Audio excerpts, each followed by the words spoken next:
The blueprint, study my movement, more than the 2 cents. Was losing, now I'm oozing with success. Now I got the tools to beat the stress. I lose cause I'm a step ahead of you.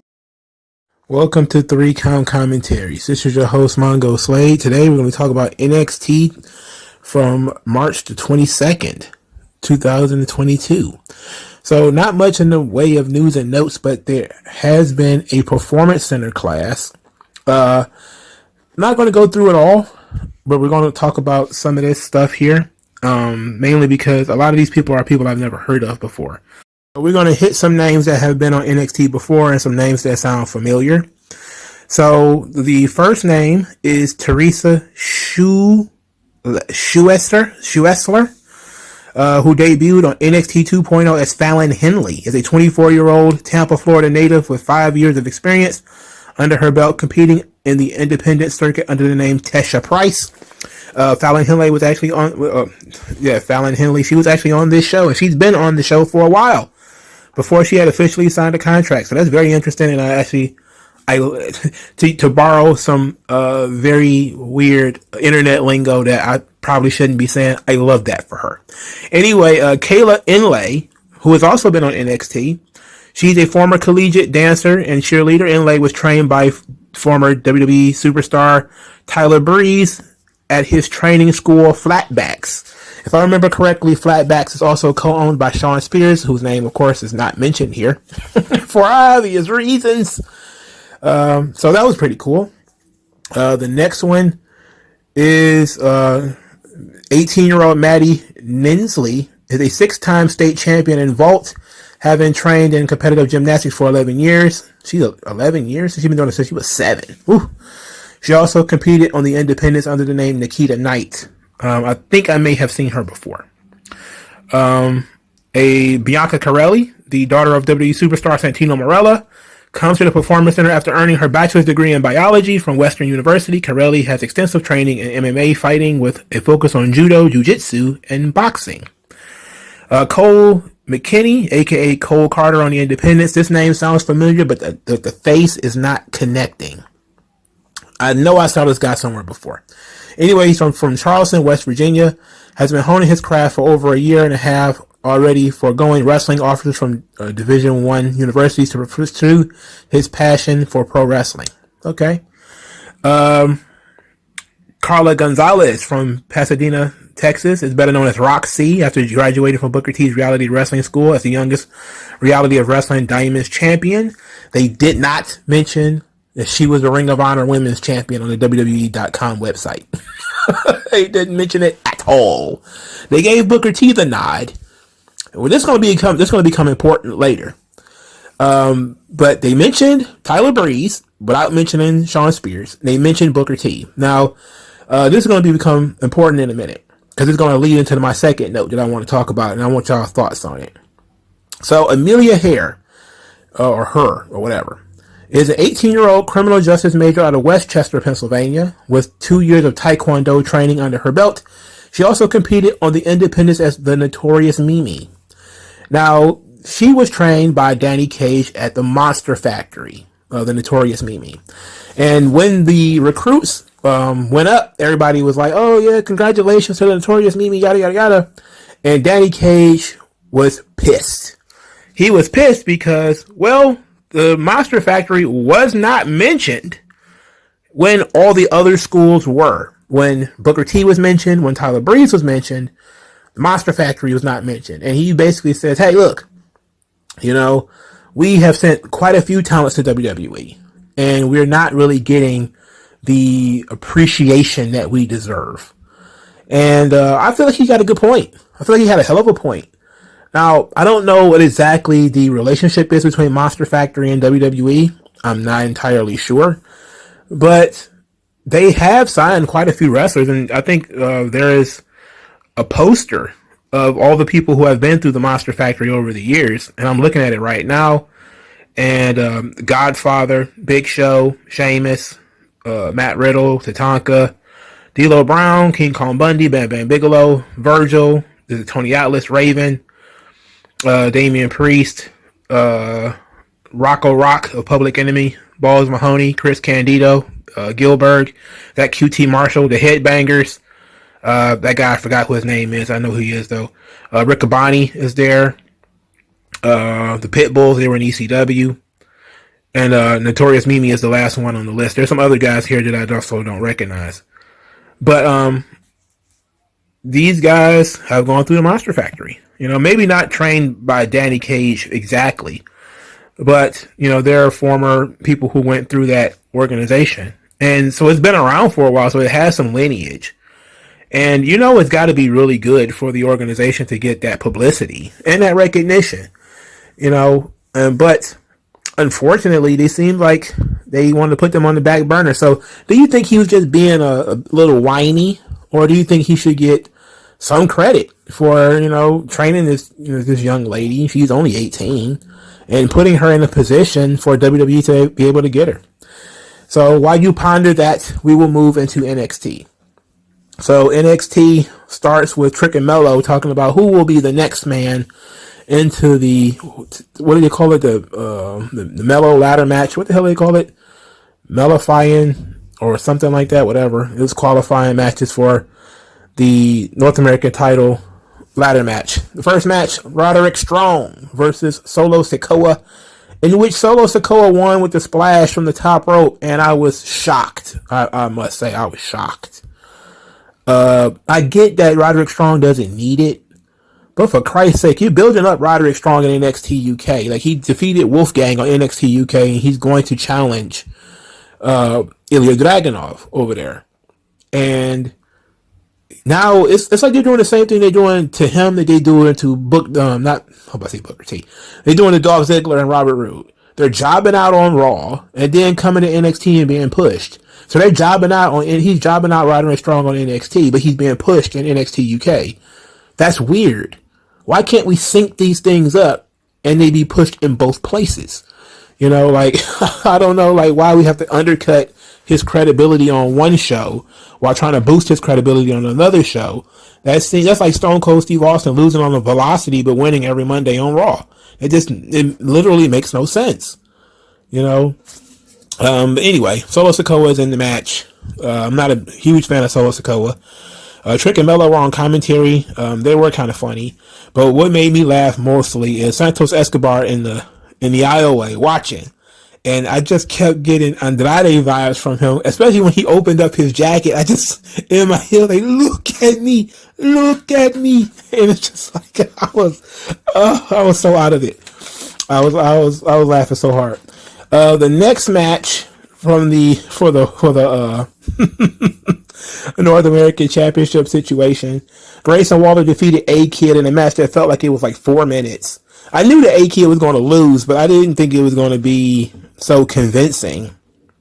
I didn't really think it was going to be so convincing.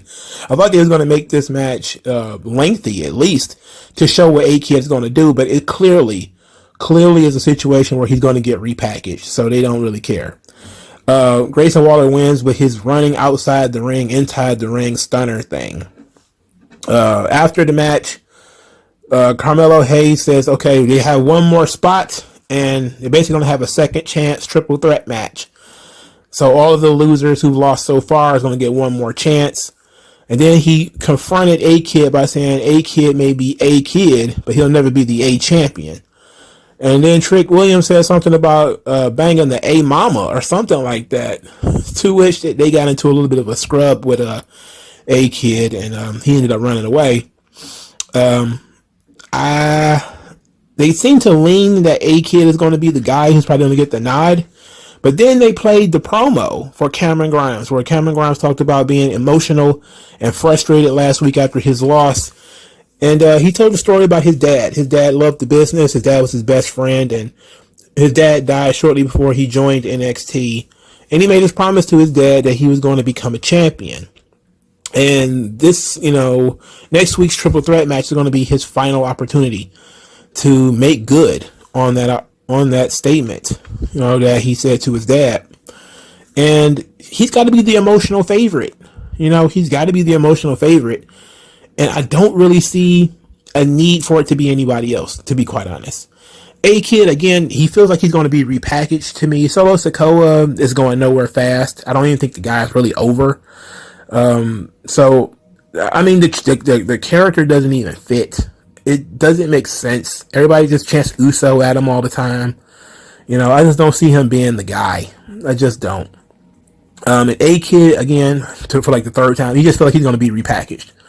Any minute now, you're going to change his name and change his music and change his face and make him grow a beard or something like that and whatever. So it's got to be Cameron Grimes, right? And maybe Cameron Grimes is actually going to win the damn title. Because that seems like it might be where this thing is going.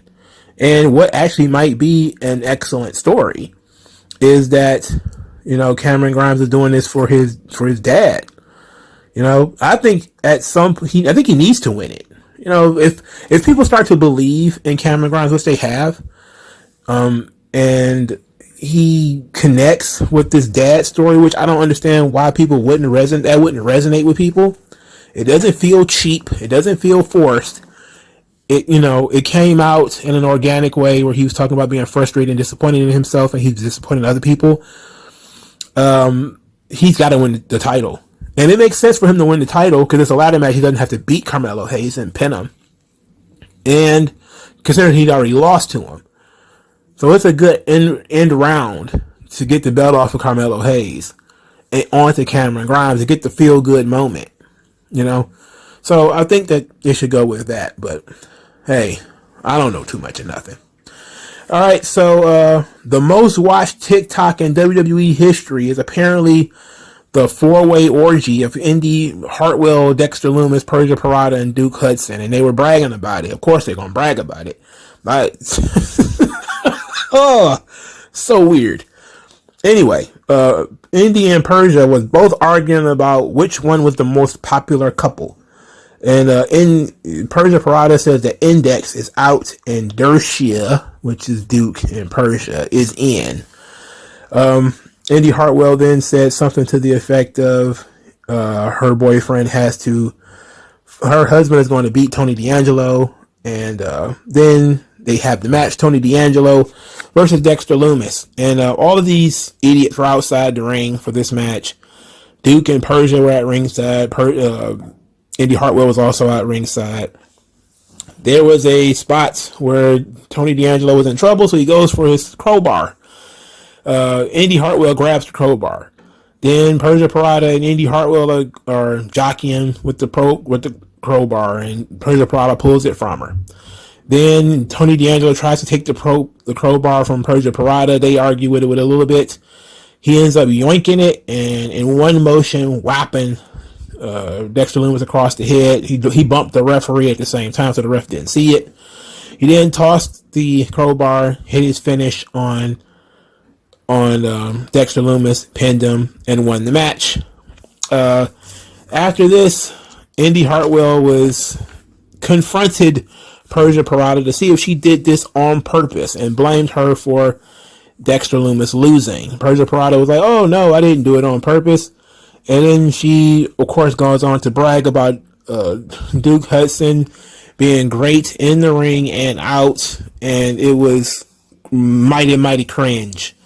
All of this undressed MTV type 2002 level shit. Anyway, Persia said her man could beat anybody. To which Dexter Loomis went and drew a picture with one hand while staring at Duke Hudson. So you know he wasn't drawing shit, right? And he drew this in quick succession. And Duke Hudson was so concerned. Like, what is he doing? What is he doing over there? Hey, what are you doing with your hands? What are you doing with your hands? He drew a picture of Gunther and says that can Duke Hudson beat Gunther? And this led to Persia Pirotta, who's bragging on her boyfriend, says, of course he can beat Gunther. Then, of course, he didn't beat Gunther. Later that night, Gunther laid upon some serious choppage up against Duke Hudson and really just beat the tar out of him. So, that was that. That was the end of Persia Pirotta and Indy Hartwell for the evening. Thank God. Praise God! Because they had so much going on. And I have to touch on those matches again because I have to go back. So Tony D'Angelo, after he defeated Dexter Loomis, says that he didn't have any tributes for Ciampa. And that when he was on, he put Ciampa on his knees Ciampa should have known that it was over. This is the end. And said that he's going to be the new Don of NXT. Come stand and deliver. He was then attacked and hit with the fairy tale ending by Ciampa, who says that it might be the end of his run in NXT. And if it is, he's going to write his own fairy tale ending. And I am I'm good with this. I think we all kind of expect Ciampa to be done at NXT. He's got to go out on his shield, right? He can't go out beating Tony D'Angelo. Tony D'Angelo has to win a feud at some point. I get that he's a heel, but he has to win a feud at some point, you know? So, he has to send Tommaso Ciampa packing. He just kind of has to. But stranger things have happened, and we will be talking about some strange things occurring later. So, Duke Hudson was defeated by Gunther, since we're on the same subject. Gunther then got the microphone and says that he's the best wrestler in NXT, but he's often been overlooked. It's a disgrace that someone like LA Knight can talk himself into title matches. LA Knight then came out there. He was, let me talk to you. And he got cut off by Gunther, who said that LA Knight is everything wrong with the business, that he's all mouth, no skills, that he can talk himself into title matches but has no abilities to actually win them. LA Knight told him if he interrupts him again, he's going to kick his ass. He called him a box head and some more stuff. Then he said that he intended to use his words to challenge Gunther for a match at Stand and Deliver, but decided to go a different route and then punched him in the head. He immediately got mobbed by Imperium, and MSK had to come out there and make the save, leading no doubt to a 6-man tag. But I love the idea of LA Knight versus Gunther. That's great. That's awesome stuff. I think Gunther has a point, though. You know, he's undefeated. He's not undefeated in NXT. I think he actually lost his NXT UK belt. He's been undefeated. Well, I think he's lost a 6-man tag since he was Gunther. I don't think he was pinned, but he lost. He was on the losing end. But he's won more matches than he's lost. I think they're trying to build him up to be, sort of the frustrated, embittered guy. And I think he's probably going to be the next opponent after Braun Breaker wins the title back. He'll probably be the next guy. And he'll probably win the belt and, have a nice little run with it. So this was cool. I didn't mind this.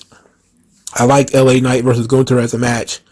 It's a great mixture of styles with the charisma of LA Knight, and he's super hot. He's super over. I really wish he had not lost last week to Dolph Ziggler or to Grayson Waller, because he would have a lot more momentum. Therefore, Gunther would win and gain more from winning.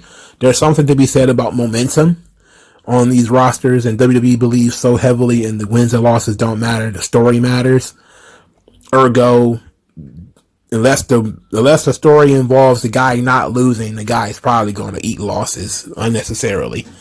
It's just silly, but it is what it is. All right, so Robert Roode. We're finally back at the beginning of the show. Robert Roode said that he dominated NXT for 12 months, and without him, this place never reaches the heights that it did. And Dolph Ziggler says that, Big Bad Bob is correct, but he wants Bob to decimate Braun Breaker, but to leave him the scraps, leave him a little bit, just a little bit, so he can finish him off at Stand and Deliver. Robert Roode comes out to the glorious entrance theme with his robe. It is resplendent. It is like the days gone by. Everybody loves the glorious theme. Don't understand why we could do it on NXT and can't do it on the main roster. I get there's a different character on the main roster. It is the Dirty Dogs, so they have a different theme and everything. But again, it comes across, that's like the Roderick Strong thing. It just comes across like the left hand doesn't know what the right hand is doing. And it's very strange that this company is overseen by all the same people, and it's so discombobulated in that way. Anyway, Robert Roode and Braun Breaker have the match of the night. It was actually very good. Dolph Ziggler was on commentary. His microphone got cut off. He actually interrupted the match and got tossed out. Roode started doing Steiner stuff like the Scott Steiner muscle kiss into the elbow drop and then to the push-ups. I love that they're doing these Steiner callbacks, the Steiner trolling on Braun Breaker. And then Braun Breaker wins. You know, he kicked out of the glorious DDT too, which is crazy. You know, it was just crazy that that would happen, but you know, he did it. So Braun Breaker wins. This is pretty good. After the match, Dolph Ziggler kicked Braun Breaker in the face. Then said that he's going to be NXT champion until he decides to give the belt away. Then he pulled Shawn Michaels at WrestleMania 14 and said that Braun Breaker better get close because this is the closest he's ever going to get. Of course, this was cut off because they had to go do another promo. But I recognize though that exact verbiage. That sucks that they cut it off because I think it would have been a nice little nod. Especially if he did it the same way Shawn did it to Steve Austin. Like, that would have been a great little nod. But Dolph Ziggler and Braun Breaker is pretty fun. Again, it's hard to get too excited for it considering Dolph Ziggler is just a bump machine and gets beaten 22 seconds or some shit on Raw. And now he's dominant guy on SmackDown. On NXT. It makes no sense. Elektra Lopez defeated Fallon Henley. The Gallo Death Fantasma, Briggs, and Jensen all got into a fight outside the ring. But this was all about Elektra Lopez feeling disrespected by what Fallon Henley did last week. Elektra Lopez with her fine ass. Ooh, boy. Jesus. That girl fine. Let's move on before I get too hot under the collar.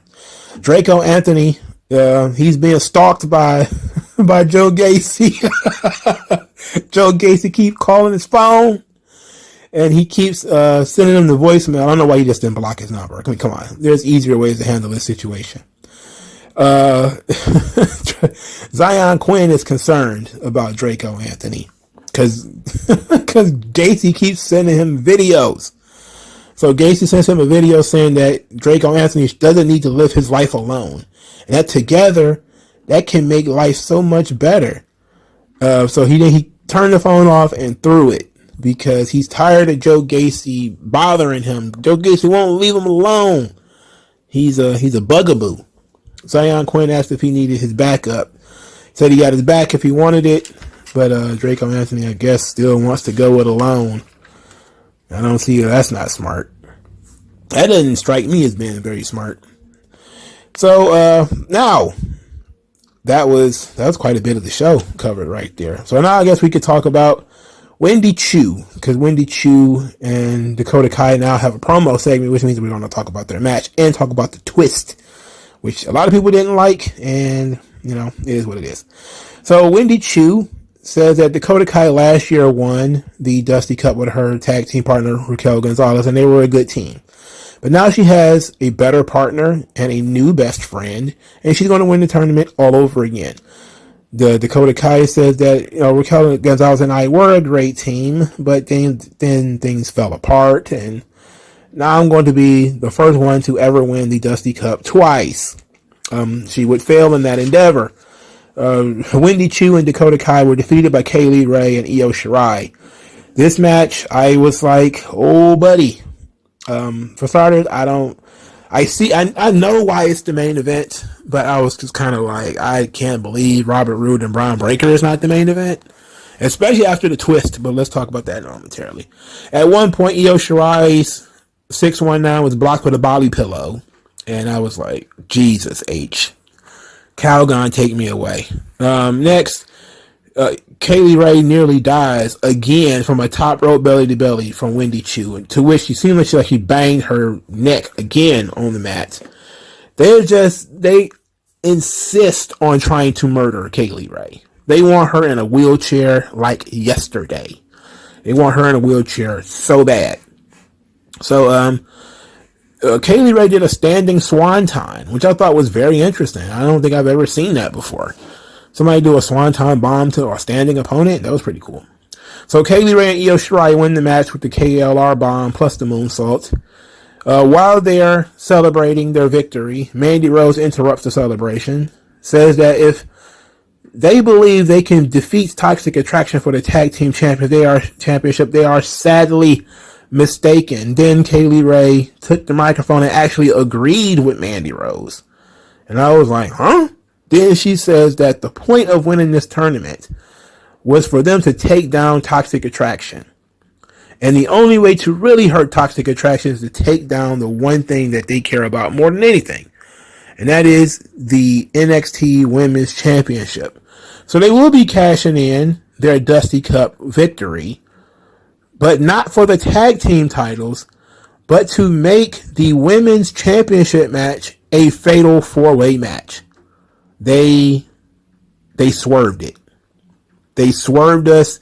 They had a tag team tournament to make the match fatal 4-way. They fucked over Cora Jade and her story. And I was just kind of like, what on earth? What was the point of this whole tournament then? You know, what was the point of this tournament? Are Gigi and JC not wrestling on this show then? I don't know here. You got to help me. You know, clearly something must have happened where maybe they didn't think Cora Jade was a strong enough opponent. You know, maybe they didn't think Cora Jade could be carried by Mandy Rose. Maybe they felt like the match, they needed more veteran talent in the match. Maybe it was a star power issue. Maybe Cora Jade just wasn't clicking. And they figured, hey, we'll throw Io Shirai in there and let's see how that works out. In any event, they really just shit all over their women's tournament. Like, they just had a women's tournament.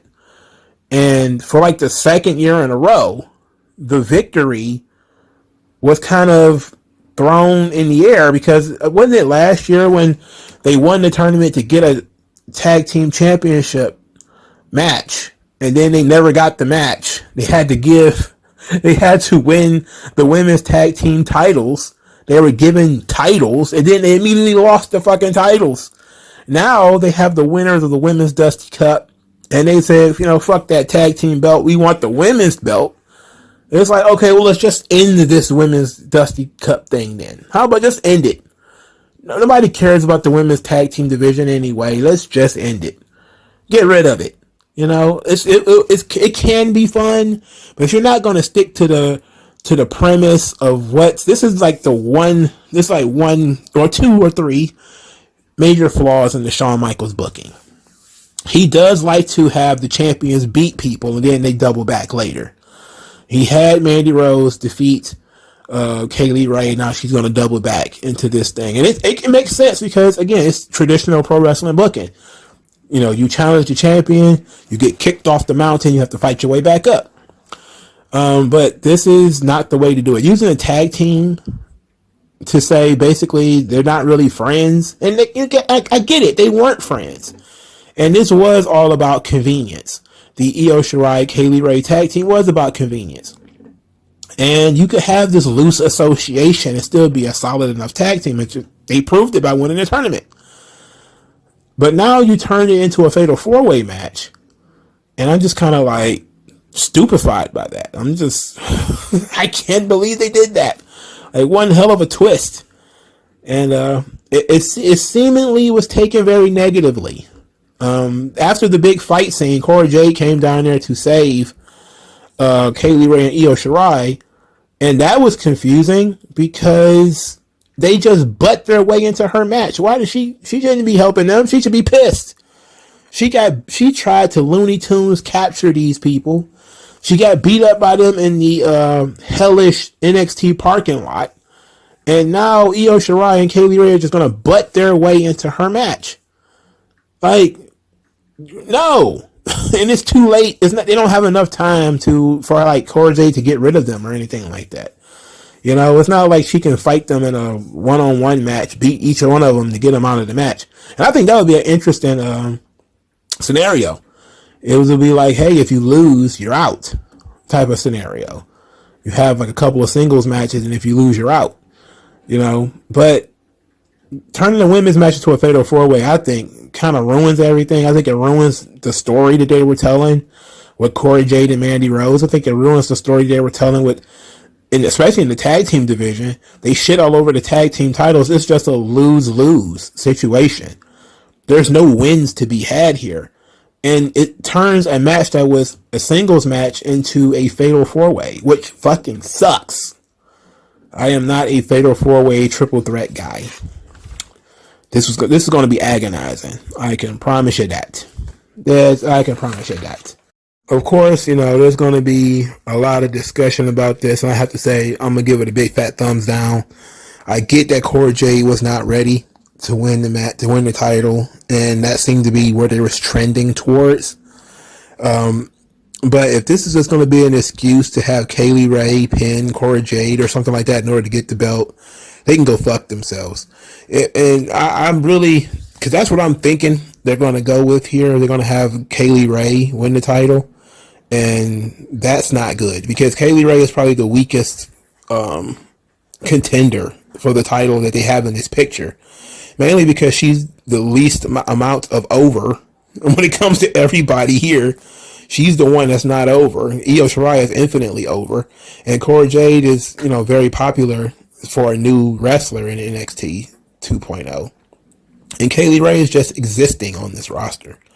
So I don't see this as being beneficial to Io, who is pretty much one of the most popular wrestlers in NXT. Even when the regular guys were there, the Adam Coles and the Finn Balor's, she was still top of the heap.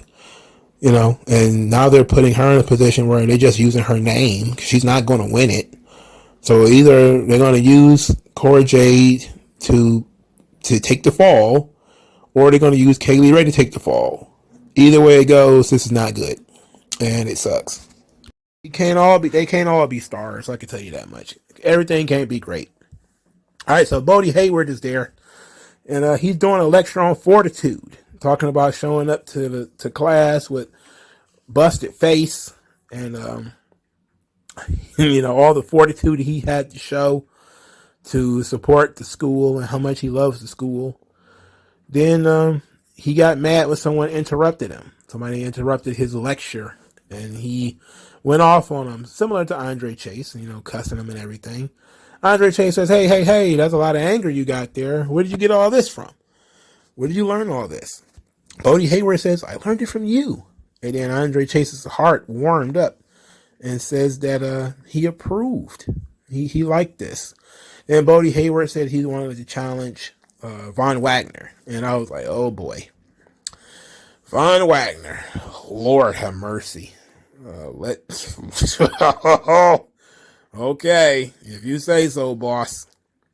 Robert Stone also had to have a conversation with some young lady. I think her name is Sophia Cromwell. I don't know what her NXT name is yet, but she has some business to discuss with Robert Stone. And I was like, anything other than Von Wagner. How about that? How about that? Anyway, the Creed brothers were next. They defeated the Grizzly Young Veterans. The Grizzly Young Veterans continued to deny that they attacked the Creed brothers, while saying that they did attack the Creed brothers. They attacked them from right in front of them. Grizzly Young Veterans, poor guys from NXT UK, probably should have just got repackaged and did something different with them, but it's far too late now. So afterwards, Diamond Mine, their locker room is vandalized with spray paint. There's guys in hoodies in there. And they say since the Creeds can't manage to find them, they'll come find the Creeds. And the Creeds are really just throwing a fit. Like, what is going on? And the guys are in shadow. They're also in hoodies. So we don't know who it is. Could it be a new tag team? Is it an existing tag team? We got ourselves a whodunit, another whodunit. And, okay. I actually like this. The whodunit aspects of wrestling largely depend on who actually done it. What happens afterwards. What are the clues? What are the suspects? And then whether it all makes sense at the end. To me, it seems like it would make perfect sense for it to be the MSK. Even though, yes, I know MSK are a babyface tag team, it seems that graffiti would be more their thing, spray paint and stuff. But, okay, whatever. So this NXT was less wild than previous episodes of NXT. It seems like Shawn Michaels took his foot off the gas a little bit here. There wasn't a lot of comedy. They were actually just furthering along some angles via matches this time. the Fallon Henley, Briggs, Jensen, that stuff usually brings a lot of comedy and a lot of the cringe segments. They decided to, truncate that and just put it in a match. Because it was about time for somebody in that scenario to fight somebody anyway. Trick and Mello, they were on commentary doing their thing, but they didn't have a standing in the ring promo where they can mess with people. There was almost no interaction between the tag team championship guys on this show, with the exception of MSK coming down to help LA Knight. There wasn't really much development of the tag team titles on this show. It's a complete and total, maybe I hadn't considered this, but maybe somebody from Toxic Attraction is hurt. Maybe that's the case. Maybe it's JC or Gigi. They can't wrestle at Stand and Deliver. And so instead of, having them go in there and lose, they figure, hey, we'll just make it a fatal 4-way. And they just trying to cover up an injury. I didn't really think about that until just now. Because I was just about to say they shit all over the tag team titles, but maybe that's the case. Maybe it's the case that somebody is hurt. And instead of stripping them, they just want to give them some time. And since they weren't going to win anyway, they figure, hey, I truly believe that Io Shirai and Kaylee Ray probably weren't going to win anyway. So I'm okay with that, So the show was okay. Still my favorite wrestling show of the week, but it wasn't nearly as lights out dumb as usual, because usually NXT is dumb fun. So now it was pretty, wrestling heavy episode. Still fun though, just not as over the top as usual. A little too much for the Indy Hartwell gang. Too much of that stuff. Way too much of that. I get that they got the most viewed TikTok of all time or some such nonsense. That doesn't mean I want to watch them in 5 segments plus 2 matches. I don't, nah. And then dragging in Tony D'Angelo and Gunter into this mess. No. Enough's enough. No. But I am still loving the character work in NXT. And that's the strong suit of the show. They're really doing great character work over there. And it's excellent. So let me know what you guys think in the comment section below. Like, share, and subscribe, y'all. And I'll talk to you guys later. Peace.